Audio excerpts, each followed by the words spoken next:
পূজনীয় স্বামী জ্ঞানালোকানন্দজি মহারাজ, আমাদের প্রেসিডেন্ট মহারাজ এখানে উপস্থিত রয়েছেন। আমাদের মধ্যে রয়েছেন স্বামী শাস্তজ্ঞানন্দজি মহারাজ।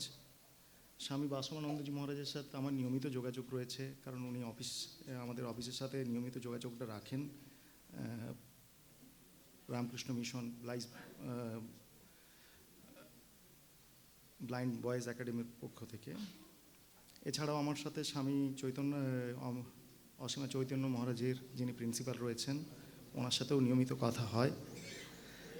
আমি প্রথমেই সবাইকার কাছে তাদেরকে সশ্রদ্ধ প্রণাম জানাই, এবং মঞ্চের নিচে যারা উপবিষ্ট রয়েছেন আমাদের সাধু ভাইয়েরা, তাদেরকেও আমার প্রণাম। আমি প্রথমেই একটু বলে রাখি, আমি একটু শারীরিকভাবে একটু অসুস্থ, মানে অ্যাকচুয়ালি 30 তারিখ পর্যন্ত আইসিইউতে ভর্তি ছিলাম কিছু লাংস জনিত সমস্যার জন্য। ডিপার্টমেন্টের একটা খুব বড় প্রোগ্রাম রয়েছে, আমাদের স্পোর্টস হয়, জানুয়ারি মাসেই হয়, সেটা একটু ডেফার করা হয়েছে, 7 থেকে 30 পর্যন্ত রয়েছে। সেটা ওই বাণীপুরে হবে, অশোকনগরে। তো সেটার জন্যই আমাকে জয়েন করতে হয়েছে, নাহলে আদারওয়াইজভাবে আমি ছুটি নিলেই হয়তো ভালো হতো। তো আমি খুব বেশি সময় নেব না, আর খুব বেশি কিছু বলবও না। মাস এডুকেশন ডিপার্টমেন্ট, পশ্চিমবঙ্গ সরকার, আমাদের রামকৃষ্ণ মিশন যেটা ব্লাইন্ড বয়েজ একাডেমি রয়েছে নরেন্দ্রপুর, এটার সাথে সহযোগিতা সবসময় করে থাকে।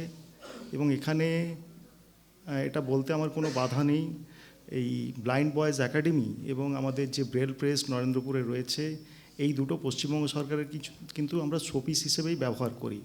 আমাদের পশ্চিমবঙ্গের 74টা স্পেশাল স্কুল রয়েছে এবং 50টা হোম রয়েছে, যেটা মাস এডুকেশন ডিপার্টমেন্টের আন্ডারে পড়ে, এবং 2600 অড লাইব্রেরিও রয়েছে। তো এই সমস্তগুলোর মধ্যেই কিন্তু আমরা নরেন্দ্রপুরের একটা আলাদা জায়গা রয়েছে আমাদের কাছে।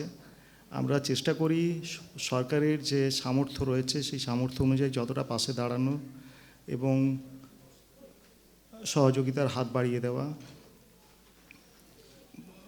এই পর্যন্ত আমরা যে রিকোয়ারমেন্টগুলো ছিল সেগুলো অনেকগুলো হয়তো ফুলফিল করতে পেরেছি, এবং কিছু আমাদের এখনও ডিমান্ডের মধ্যে রয়েছে, যেগুলো মহারাজ নিয়মিত যোগাযোগ রাখেন। এবং সরকারি সিস্টেমে আসলে অনেকগুলো ধাপ থাকে, যার জন্য কিছু ক্ষেত্রে একটা নেগেটিভ চিন্তাভাবনাও মহারাজদের মাথায় থাকে, যে অনেক দিন হলো ফাইল পড়ে আছে। আসলে সবটাই তো পুরোটাই আমার হাতে থাকে না। আমি অ্যাজ এ ডিরেক্টর হিসেবে যে কাজটা করার, সেটা যথাসময়ই করে থাকি। এর সাথে সাথে কিছুটা ডিপার্টমেন্টের ভূমিকা থাকে, তারপরে ফিনান্সের একটা ভূমিকা থাকে নবান্নের, ঠিক আছে? তো সেই অ্যাপ্রুভালগুলো হলে আমরা টাইম টু টাইম করে দিই, বলতে বাধা নেই। যেমন একটা মেনটেনেন্স গ্রান্ট পাওয়া যায় স্কুলের হোস্টেল সাবসিডি, তো সেটা লাস্ট 5 মাস ধরে আমরা কিন্তু সেটা একটা ভালো দিকও আছে। 1600 টাকা ছিল আগে, সেটা এখন বাড়িয়ে 2200 টাকা করা হয়েছে। এটা বড় অ্যাচিভমেন্ট, কিন্তু সেই ফান্ডটা আমরা এখনও রিলিজ করতে পারিনি এখনও পর্যন্ত। ফিনান্সে আমি গতকালই ফিনান্সে ছিলাম নবান্নে, সেখান থেকে ফাইলটা এসিএস সাহেবের সাথে কথা হয়েছে। বাজেট নিয়ে আদারওয়াইজভাবে বিজি আছে। আমরা এক্সপেক্ট করছি সামনের সপ্তাহ পর্যন্ত ওটা আমরা গ্রাস রুটে আপনাদের এন্ড পর্যন্ত নামিয়ে দিতে পারবো। এবং আর বেশ কিছু ডিমান্ড রয়েছে, যেগুলো আমি পার্সোনাল কেয়ার নিয়ে পরে দেখছি, কারণ আমার মিশনের সাথে আমার সম্পর্কটা খুব ছোটোর থেকে। আমি রামকৃষ্ণ মিশনে পড়াশোনা করিনি, কিন্তু আমি স্বামী গীতানন্দজি মহারাজের দীক্ষিত। ছোটোর থেকেই মিশনে আমি আমার বাড়ি হচ্ছে বাঁকুড়া রামকৃষ্ণ মঠের একদম পাশেই, মিশনের গায়েই আমার বাড়ি। ক্লাস 8 থেকে আমার সেখানে যাওয়া।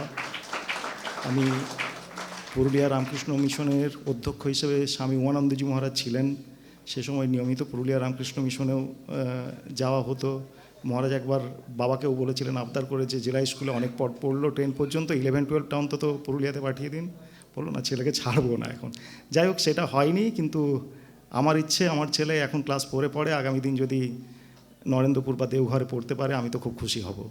তো তার জন্য প্রিপারেশান নিচ্ছে। আমার খুব ইচ্ছে আছে যে অন্তত রামকৃষ্ণ মিশনে পড়ুক। আমি পড়তে পারিনি, কারণ এখানকার যে ভাবধারা বা যে ডিসিপ্লিনটা আমি নিজেও শিখেছি, তো সেটা যেন অন্তত, বা আমাদের ভারতীয় সংস্কৃতি, এটা যেটা মিশন, রামকৃষ্ণ মিশন যেটা ধরে রাখে বা সামনের দিকে ছড়িয়ে দেয়, সেই ব্যাপারটার সাথে যেন ওতপ্রোতভাবে যুক্ত থাকে। আমরা যেখানেই যেভাবে থাকি কেন, মিশনের যে ভাবধারা, ঠাকুরমা স্বামীজির যে আদর্শ, সেই আদর্শের জায়গাগুলো থেকে খুব বেশি যাতে বিচ্যুত না হয় সেই জায়গাটা আমাদেরকে দেখতে হবে। স্বামীজি আমাদেরকে মানে স্বামীজির দর্শনটাই আমাদের পাথেয়, সেই দর্শনটাকে সামনে রেখে তার জ্ঞানযোগ, ভক্তিযোগ বা কর্মযোগ যে আছে সেগুলোকে সামনে রেখে আমরা যদি এগিয়ে চলতে পারি, জীবনে আমরা অনেক বেশি এগোতে পারবো। এবং নরেন্দ্রপুরের জন্য আমার অনেক বেশি শুভেচ্ছা রইল, ব্লাইন্ড বয় একাডেমির জন্য। মহারাজকে অনুরোধ করব, কিছু মনে করবেন না, যে ফাইলগুলো পড়ে আছে আমরা চেষ্টা করছি যতটা দ্রুততার সঙ্গে সেগুলোকে আরও বেশি ডিসপোজ করা যায়, যাতে মিশনের যে ক্রাইসিসগুলো আছে আমরা মেটাতে পারি যতটা আমাদের পক্ষে সম্ভব পশ্চিমবঙ্গ সরকারের পক্ষ থেকে।